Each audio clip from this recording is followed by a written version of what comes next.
복된 주일 예배에 나오신 여러분을 주님의 이름으로 환영하고 축복합니다. 우리는 다 자신의 이름을 가지고 있습니다. 그 이름을 알리고 싶은 사람들은 그래서 명함을 가지고 다니다가 처음 만나는 사람에게 악수한 다음 교환을 하죠. 사람들이 명함을 내미는 것은 자신의 이름을 기억해 달라는 의미이죠. 사람들은 누구나 유명해지기를 원합니다.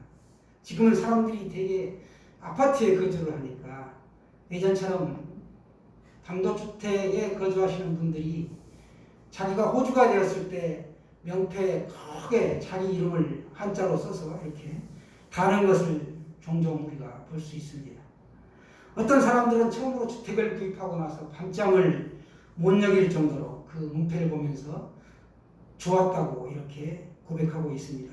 이만큼 사람들은 자기의 이름을 자랑하는 것을 최고로 여깁니다. 하지만 우리 사람의 이름이라는 것은 결코 자랑할 만한 것이 못 됩니다. 왜냐하면 아무리 유명한 사람도 시간이 지나면 잊혀지고 죽으면 세상에서 점차 사라지게 되는 것입니다. 그러나 여호와 하나님의 이름은 영원하며 역사를 초월하여 자랑할 이름이라는 것이죠. 하나님은 거룩하시고 가장 위대하신 분이기 때문입니다. 또 하나님의 이름은 가장 뛰어난 이름입니다.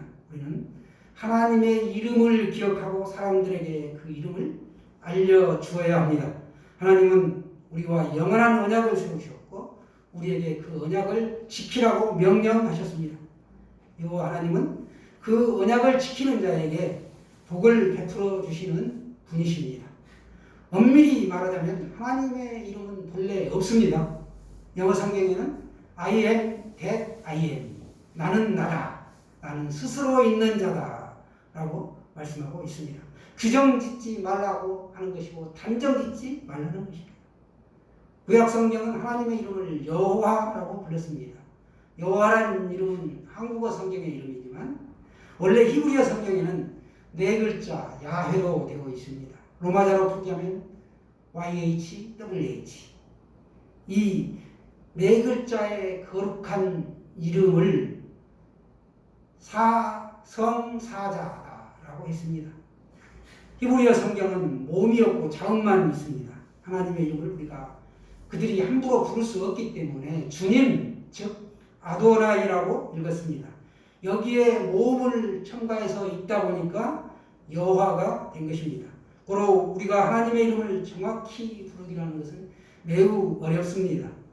이름은 존재를 뜻하는데 하나님은 피조물이 아니시고 창조주이시기 때문에 피조물인 우리가 함부로 이렇다 저렇다 할 수가 없다는 것이죠.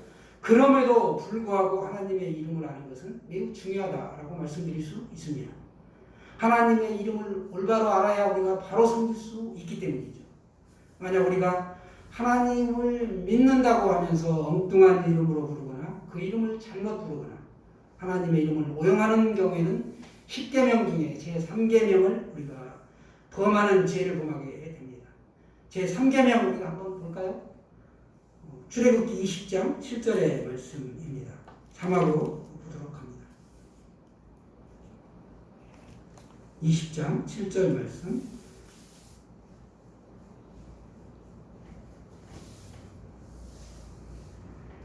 시작. 너는 내 하나님 여호와의 이름을 망령되게 부르지 말라.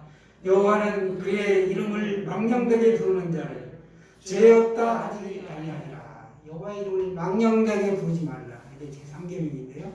오늘 우리에게 그 죄를 범하지 않도록 말씀하고 있습니다. 죄 없다 하지 아니하리라. 죄가 있다는 것이죠. 망령되게 부르면. 그렇다면 성경에 하나님의 이름이 어떻게 나타났을까요? 하나님께서 모세에게 나는 스스로 있는 자다 라고 출애굽기 3장 14절에 말씀하십니다. 우리는 여기서 스스로 있는 자, 이 여호와 하나님의 거룩한 이름을 기억하고 그 의미 네 가지 정도를 꼭 알아야 합니다. 첫 번째는 구원받은 성도는 하나님의 거룩한 이름에 감사할 줄 알아야 합니다.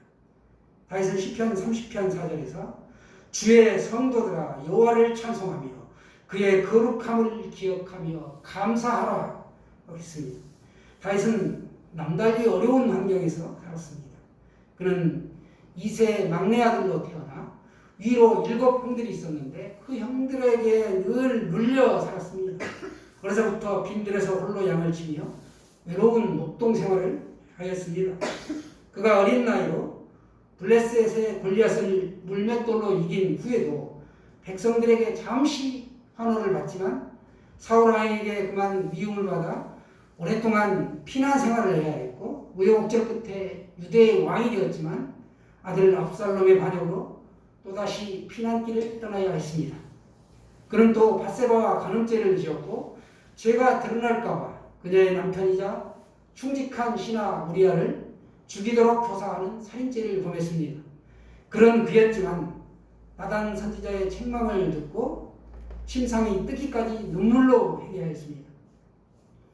다윗은 하나님의 은혜와 감사를 늘 기억했던 것이죠. 그래서 주의 성도들아 여호와를 찬송하며 그의 거룩함을 기억하며 감사하라 이렇게 권면한 것입니다. 우리에게 어떠한 어려움과 고난이 있다 할지라도 하나님의 이름에 우리가 감사하면 은혜를 받습니다. 오늘 시인은 1절에서 여호와께 감사하고 그의 이름을 불러하려며 그가 하는 일을 만민 중에 알리할지어다 라고 우리에게 권면하고 있습니다. 하나님의 이름은 감사를 받으시기에 합당한 이름입니다. 사람은 누구나 자신의 이름이 칭찬받기를 원하지만 그 이름은 감사할 가치가 없고 죽으면 이내 사라지고 맙니다. 그러나 성도는 영원하신 하나님의 이름을 높이며 그 은혜에 감사하며 살아야 합니다. 두 번째, 여호와의 이름의 의미는 구원받는 성도는 하나님의 거룩한 이름을 우리가 자랑해야 한다는 것입니다. 시인은 그의 거룩한 이름을 자랑하라. 여호와를 구하는 자들은 마음이 즐거울지로다. 3절에 이렇게 노래합니다. 하나님께 구원의 은혜를 받은 이스라엘 백성들에게는 하나님의 이름을 자랑스럽게 알리라는 사명이 있습니다. 실제로 구약성경에 기록된 이스라엘 역사는 인간의 기록이 가는 것이 아니라 오직 하나님의 이름이 자랑스럽게 알려져 있느냐 아니면 수치스럽게 되었느냐 하는 관점에서 기록되었습니다. 그러므로 성도에게는 하나님의 거룩한 이름을 자랑할 사명이 주어졌습니다. 하나님께서는 믿는 우리들에게 이 사명을 주셨다는 것입니다. 세 번째는 구원받은 성도는 하나님의 거룩한 이름을 기억해야 합니다. 솔로몬이 말하기를 너는 청년의 때에 너의 창조주를 기억하라 이렇게 말했습니다. 창조주 하나님을 기억할 때는 우리가 꼭 청년의 때만이 아닙니다. 하나님을 모르면 나이와 상관없이 우리가 신앙적일 수가 없습니다. 그래서 하나님을 모르면 할 수 없다, 안 된다 이렇게 절망할 수밖에 없지요. 야곱의 자손 곧 그는 그의 언약 곧 천대에 걸쳐 명령하신 말씀을 영원히 기억하셨으니 합니다. 천대는 한계가 없는 기한을 말하죠. 곧 영원을 뜻합니다. 성도는 하나님의 이름을 기억해야 합니다. 시간이 흐르면서 이스라엘 백성들의 마음속에 하나님의 의미가 점점 들어오게 되었습니다. 역사 속에서 하나님이 하신 일이 드러나게 되죠. 그래서 계속 불려진 이름이 대표적으로 한 7가지 정도 되는데 오늘 한번 살펴보도록 하겠습니다. 창세기 22장 4절에는 아브라함이 그 땅 이름을 여호와 이레라 했으므로 오늘까지 사람들이 이르기를 여호와의 산에서 준비되리라 하였다. 이삭 대신 번제할 순양을 하나님께서 예비해 주셨습니다.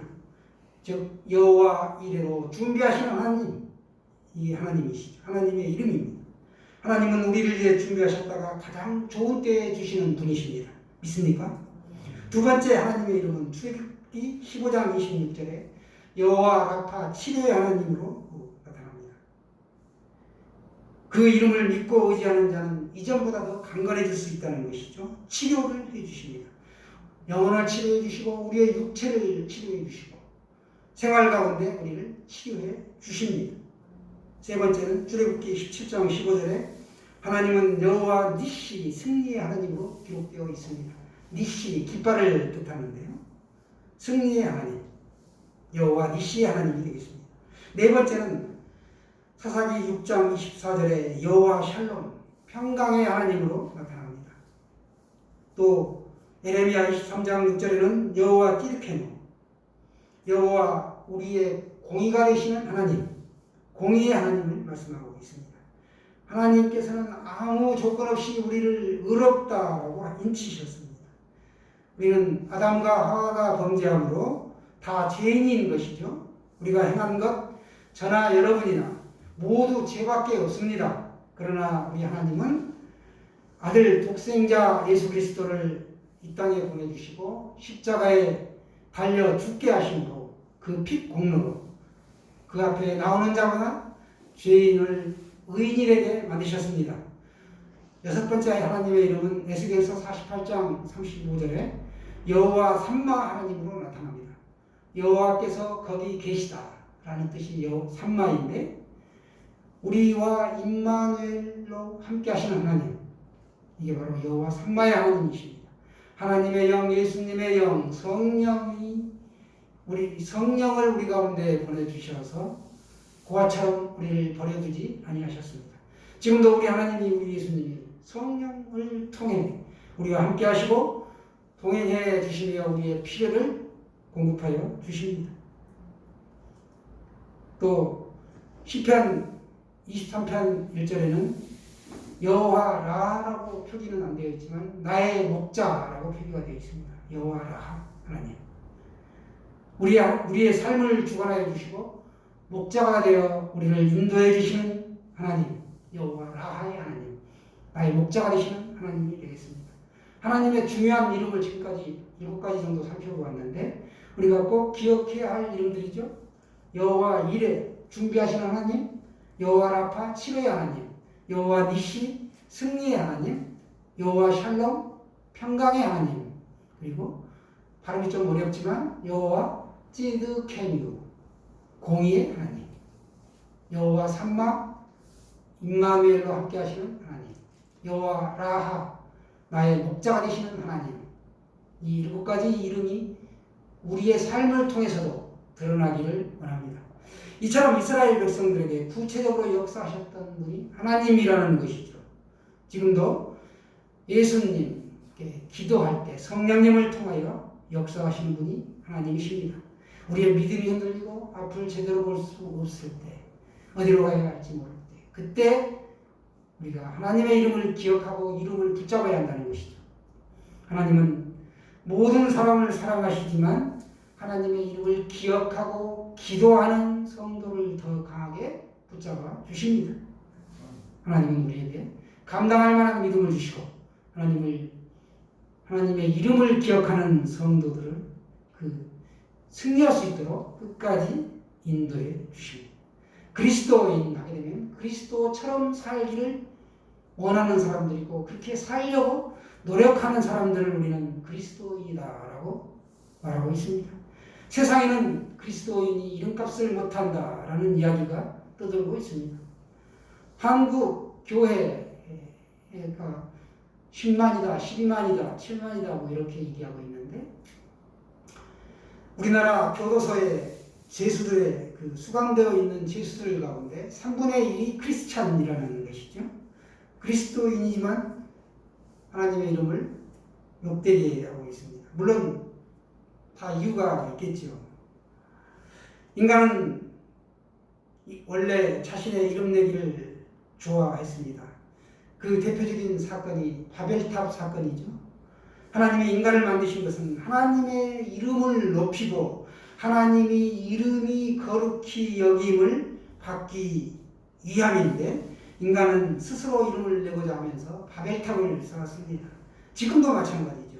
우리가 크리스찬 신문을 보게 되면 기관과 단체들이 수없이 소개되는데 그때마다 보게 되면 대표회장, 상임회장, 실무회장, 직전회장, 증격회장 등 이루 헤아릴 수 없는 이름들이 거명됩니다. 또 교회 이름을 한번 살펴볼까요? 늦게 설립되었는데도 제일교회, 변두리에 세우고도 중앙교회, 날마다 불협화음으로 조용할 날이 없는데도 화평교회, 싸우기로 유명하여 세상 법정에서도 지역사회에서 지탄을 받는데도 사랑의 교회, 주님의 이름을 두껍게 하면서도 주님의 교회 등등 우리가 물론 보이는 것이 다가 아닐 수 있습니다. 종래에는 교회 이름대로 되기를 희망하지만 부끄러운 일입니다. 예수 그리스도교회는 예수님의 꿈을 이루는 교회로 이름값을 하는 교회 되기를 시간 소망합니다. 여러분, 우리의 이름은 그리스도인입니다. 안디옥 교회에서 최초로 예수 믿는 이들을 그리스도인이라 하고 세상 사람들이 불렀습니다. 우리는 이름에 걸맞게 아름다운 모습의 그리스도인으로 살아야 되겠습니다. 네 번째, 우리 구원받는 성도는 하나님의 거룩한 이름을 부를 수 있는 언약 백성이라는 것입니다. 우리 다 같이 9절, 10절, 시편 105편 자막으로 한번 보도록 하겠습니다. 9절에서 10절 말씀입니다. 시작. 이것은 아브라함과 맺은 언약이고 이삭에게 하신 맹세이며 야곱에게 세우신 율례 곧 이스라엘에게 하신 영원한 언약이라. 아멘. 영원한 언약, 약속을 말하는 것이죠. 성경에는 수많은 언약들이 나옵니다. 그런데 오늘 그 언약 대표적인 것을 한번 보도록 하겠습니다. 이스라엘을 포함한 고대 국가에서는 일정한 계약을 체결할 때 짐승을 잡아 이 두 쪽으로 나누고 그 쌍방이 그 자른 고기 사이를 지나가야 했습니다. 그 행위는 만약 체결한 이 약속이, 조약이 지켜지지 않을 경우에는 잘려진 이 고깃덩이처럼 죽임을 당한다라는 것을 의미하고 있습니다. 그러니까 불변한 약속을 말씀하고 있는 것이죠. 오늘 하나님께서도 아브라함으로 하여금 짐승을 잡게 하였습니다. 암소와 암염소와 순양, 산비둘기, 직비둘기를 지어요. 그 중간을 쪼개고 마주 대하여 놓았는데 그 쪼갠 고기 사이를 아브라함은 지나가지 않고 타는 횃불이 지나갔다라고 성경은 기록하고 있습니다. 이 횃불이 하나님 자신이죠. 하나님은 자신이 아브라함에게 주신 약속, 그러니까 택한 후손에게 계속 전승될 약속은 자신의 생명을 바꿔서라도 지키겠다는 굳은 의지를, 그 의식을 통하여 보여주신 것입니다. 아브라함의 이름을 아브라함으로 바꿔주시고 언약의 징표로 할례를 명령하셨습니다. 하나님의 영원한 언약에 따라 이스라엘 백성들은 애굽에서 구원하시고 광야에서 모세를 통해 아론을 제사장으로 세워 언약의 길로 인도하셨습니다. 아론의 자손은 맹세 없이도 제사장이 되었으나 예수님은 자기에게 말씀하신 하나님의 그 맹세로 말미암아 대제사장이 되셨던 것이죠. 언약이란 하나님과 인간이 맺은 약속을 말합니다. 계약이죠, 일종의. 그래서 성경에 크게 두 가지 계약으로 우리가 나눌 수 있는데, 옛날 약속, 구약, 새로운 약속, 신약, 이렇게 말합니다. 첫째는 신의 산 언약이다라고 말씀하는데, 옛날 약속, 구약이죠. 둘째는 주님께서 몸소 지신 십자가의 복음입니다. 새로운 약속, 신약이죠. 하나님은 새 언약으로 우리에게 구원과 영생을 주셨습니다. 그래서 주님께서 성만찬에서 떡을 떼신 후에 잔을 드시고 이 잔은 내 피로 세운 새 언약이니라고 말씀하십니다. 우리는 지금 옛 언약의 유대인이 아니라는 것입니다. 예수님을 통하여 새 언약을 받은 약속의 자녀들입니다. 그렇기에 우리는 하나님의 거룩한 이름을 부를 수 있도록 부름받은 언약 백성입니다. 11절의 말씀은 언약의 내용입니다. 11절 한번 읽습니다. 시작. 이르시기를 내가 가나안 땅을 내게 주어 너희에게 할당된 소유가 되게 하리라 하셨도다. 가나안 땅을 주시겠다는 약속을 우리에게 해 주신 것입니다. 물론 하나님의 언약의 본질은 가나안 땅 자체만 있지 않고 하나님의 말씀에 순종하는 성결한 삶을 통해 하나님의 나라를 건설하는 데 있습니다. 더 나아가서 진정한 언약의 성취는 아브라함의 자손 중에서 하나님의 아들 예수 그리스도가 탄생함으로써 찬란한 빛을 발하게 되는 것입니다. 언약은 일방적으로 체결됩니다. 현대 쌍방계약과는 별개의 의미죠. 하나님의 선택과 결정에 의한 것이라는 것입니다. 언약 수납자에게는 그래서 의무적 순종만이 따릅니다. 또한 축복과 저주의 맹세가 함께 선포되었습니다. 하나님께서 아브라함에게 하신 언약 세 가지는 너의 자손을 창대하게 하겠다는 것이고, 복의 근원이 되게 하겠다는 것이고, 가나안 땅을 주겠다는 이 세 가지였습니다. 종교가 세상에 존재하는 이유는 세속적인 방법으로 해결되지 못하는 많은 문제들을 근본적으로 해결하기 위한 것이 바로 이 종교들입니다. 그런데 우리 그리스도는 몸소 직접 우리에게 찾아와 주신 주 하나님이십니다. 그래서 보네파는 히틀러의 불안 히스테리가 대량 학살을 일으키는 것을 보고 교회가 침묵하는 것을 보았습니다. 그래서 신 없이 신 앞에를 외쳤습니다. 수많은 거짓된 신들이 없이 참 신인 하나님 앞에 그는 간절히 외쳤고 기도가 응답되기를 원했던 것입니다. 그래서 신 없이 신 앞에라고 외쳤습니다. 우리의 독립운동가 중에도 손정도 목사님이 계시는데 그분의 평생 사상은 걸레 정신이었습니다. 걸레는 다른 것보다 더 깨끗해서 걸레가 됩니다. 내가 걸레가 되어 누군가를 청결하게 할 수는 없을까요? 한 번밖에 없는 우리의 인생입니다. 하나님의 거룩한 이름에 감사합시다. 그 거룩한 이름을 우리가 자랑하며 삽시다. 거룩한 이름을 기억하시기 바랍니다. 우리 모두는 언약 백성으로서 하나님의 이름의 그 가치를 위해 이름값을 하면서 사시기를 간절히 당부드립니다. 준비하십니까?